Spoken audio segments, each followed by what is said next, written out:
Intwaro z'umukristo. Ahasigaye rero nimugire ubutwari muri Nyagasani, mugire imbaraga ze zibashoboza byose. Nimwambare intwaro zikomoka ku Mana kugira ngo mubashe guhangara imitego ya Sekibi.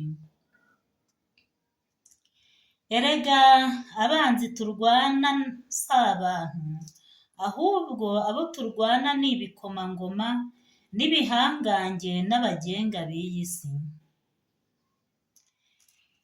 N'abagenga b'iyi si y'umwijima n'izindi roho mbi zo mu kirere. Nuko rero nimwitwaze intwaro z'Imana kugira ngo muzashobore gukomera ku munsi mubi, muzatsinde mudacogoye. Ngaho rero nimuhagarare gitwari. Ukuri mukugire nk'umukandara mukenyeje, ubutungane mubwambare nk'ikoti ry'icyuma.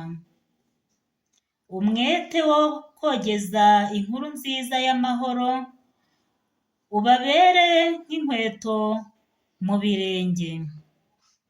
Ariko cyane cyane muhorane ukwemera kubabere nk'ingabo izazimya imyambi igurumana ya Nyakibi. Nimwakire ingofero y'umukiro n'inkota muhawe na Roho, ariyo ijambo ry'Imana. Igihe cyose muhore musenga kandi mwambaza ku buryo bwose mubwirijwe na Roho. Mubyitondere kandi musabire ubutitsa abatagatifujwe bose. Nanjye munsabire kugira ngo mpabwe imbaraga zo kuvuga nshize amanga, namamaza iyobera ry'inkuru nziza mbereye intumwa, nubwo ndi mu munyururu bwose. Icyampa ngo nshobore kuvuga ibyayo nshize amanga uko mbigomba. Kristo Yezu akuzwe. Turi gusoma mu Banyefezi umutwe wa 6 umurongo wa 10 kugera ku wa 20. Kristo Yezu akuzwe.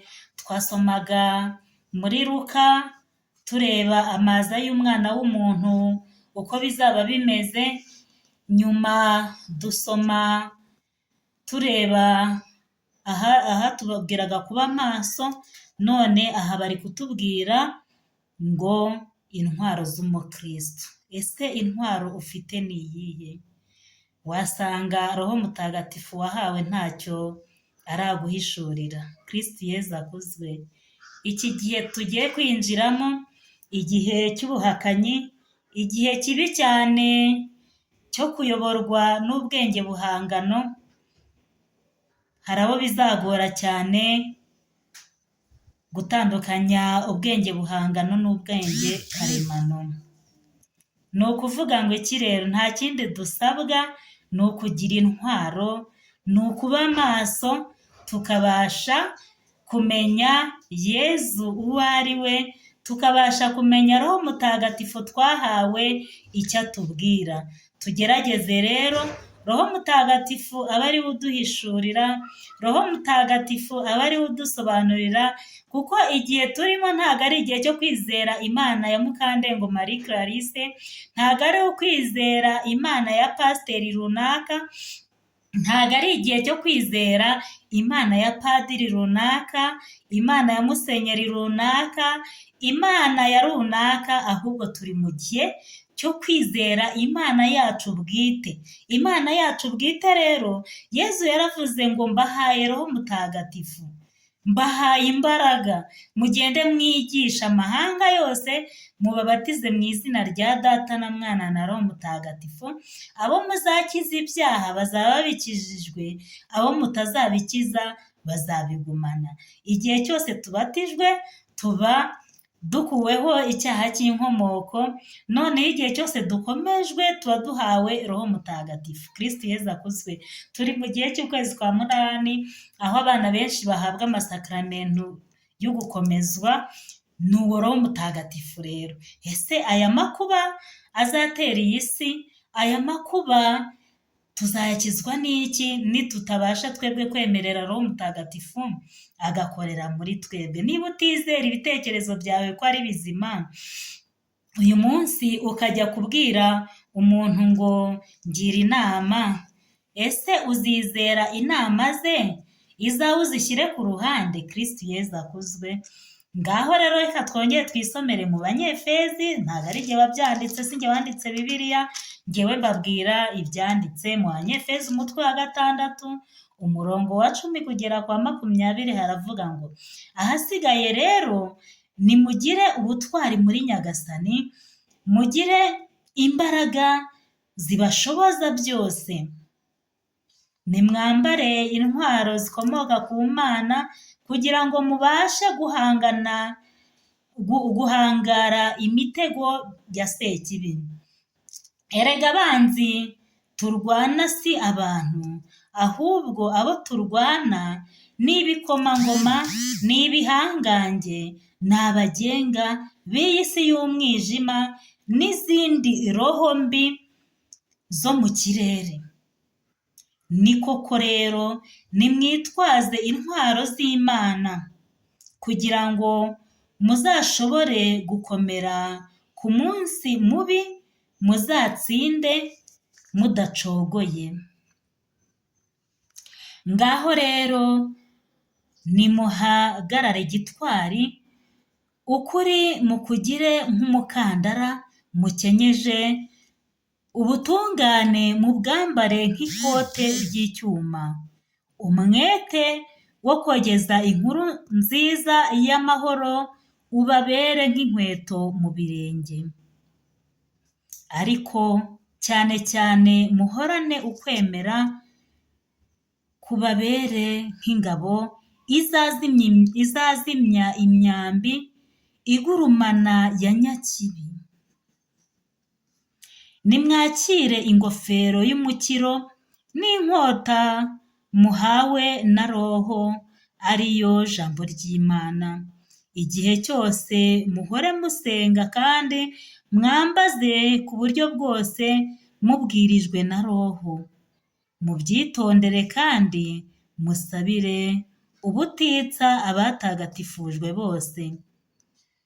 Nanjye munsabire kugira ngo mpabwe imbaraga zo kuvuga nshize amanga, namamaza iyobera ry'inkuru nziza, mbereye intumwa nubwo ndi mu munyururu bwose, icyampa ngo nshobore kuvuga ibyayo nshize amanga uko mbigomba. Kristo Yezu akuzwe. Mu Banyefezi umutwe wa 6 umurongo wa 10 kugera kwa 20, ibi bintu Pawulo yabivugaga ari mu munyururu afunzwe, ariko uyu munsi habwirwaga Abanyefezi, ariko uyu munsi mbere habwirwaga Abanyefezi, uyu munsi wa none ni jyewe ubwirwa, uyu munsi wa none ni wowe ubwirwa, ntabwo ari Abanyefezi. Bari kutubwira ngo ngaho rero nimuhagarare gitwari, ukuri mukugire nk'umukandara mukenyeje. Kristo Yezu akuzwe. Ese mu rugo iwawe mujya mugira ukuri mu byo muvuga? Yego yanyu ni yego cyangwa oya ni oya? Kristo Yezu akuzwe. Niba rero ugira gutyo ugacabiranya, ugahisha umugabo wawe cyangwa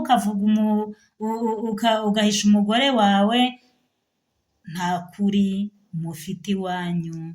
Ubutungane mu bwambare nk'ikoti ry'icyuma, mube intungane, musengere hamwe, nibwo Sekibi itazabashobora. Umwete wo kogeza inkuru nziza y'amahoro ubabere nk'intwaro nk'inkweto mu birenge. Kristo Yezu akuzwe, ngo umwete wo kogeza inkuru nziza y'amahoro ubabere nk'inkweto mu birenge. Se ujya wibuka byibuze gusoma ijambo ry'Imana uko bwije n'uko bukeye? Ngo ariko cyane cyane muharane kwemera kubabere nk'ingabo izimya imyambi igurumana ya nyakibi. Niba nta jambo ry'Imana riba iwanyu rero, uko byagenda kose Sekibi ari iwanyu. Uko byagenda kose Sekibi yababujije amahoro. Tugerageze rero twambare intwaro z'urumuri kugira ngo tubashe gutsinda intambara turwana nazo. Nimwakire ingofero y'umukiro n'inkota muhawe na Roho, ariyo jambo ry'Imana. Kristo Yezu akuzwe. Wasanga mwitwa ngo muri abakristo, wasanga mwitwa ngo muyoborwa na Roho Mutagatifu, nta jambo ry'Imana riba iwanyu, nta Bibiliya iba iwanyu. None se umunsi none utazongera kubona no gusomera ijambo ry'Imana, uzabigenza gute? Niba uyu munsi wa none nta na Bibiliya utunze iwawe, utegereje ngo bazagusomera kandi uzi gusoma, umunsi noneho Bibiliya zizacika, uzabigenza ute? Umunsi tuzaba twemera Bibiliya zo muri telefone, ibi bitabo byose bigacika, umunsi tuzaba tuyoborwa n'ubwenge buhangano, bizagenda gute? Hari umunsi tuzabaho na Bibiliya zicike kubera tumenyere ko ziba ziri muri telefone. Ngaho rero ubusa uzabigenza ute nuba nta Bibiliya utunze iwawe? Kristo Yezu akuze. Kristo Yezu akuzwe. Dusabirane rero, unsabire nanjye ngusabire, kugira ngo Roho Mutagatifu akomeze aganze iwacu mu rugo. Kristo Yezu akuzwe.